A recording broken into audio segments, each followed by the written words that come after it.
Today, Beto O'Rourke is campaigning in Michigan following his rocky rollout in Iowa over the weekend. The former Democratic congressman forced to apologize for a joke that he made at his wife's expense and noting that he's benefited from quote-unquote white privilege. Despite the bumpy start, O'Rourke's campaign reports raising $6.1 million in 24 hours, the largest first-day haul of any Democratic contender to date. Power panel now, Alex Wilkes, Senior Vice President for America Rising.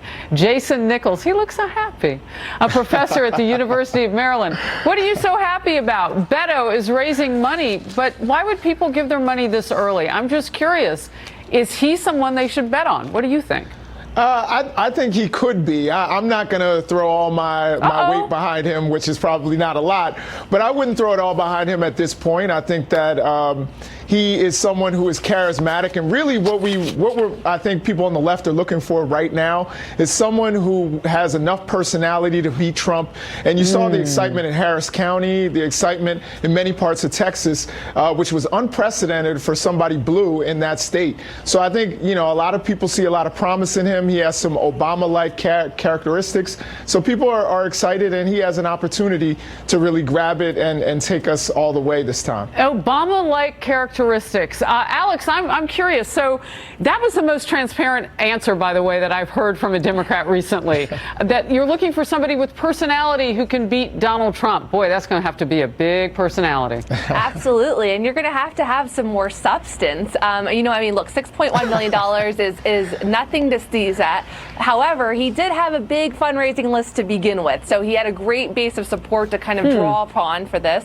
But I think, Harris, we're really wondering about whether or not, as you say in Texas, this guy is all hat and no cattle because he can't, articulate a position on the Democratic favorite Medicare for All. America Rising clipped a video of him saying, basically casually throwing out there that he'd be open to court packing.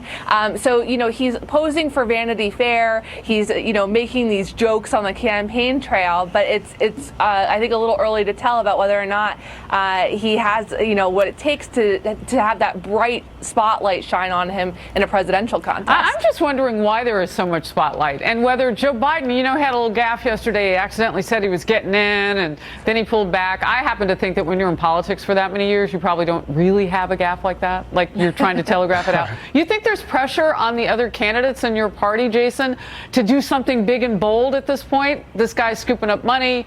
He's light on being able to tell people why he's running. No, I think that everybody just needs to stay the course and be themselves. We'll see. I think the best man or woman will win. I'm still open right now. I'm looking at all the candidates. You see why that's an interesting answer?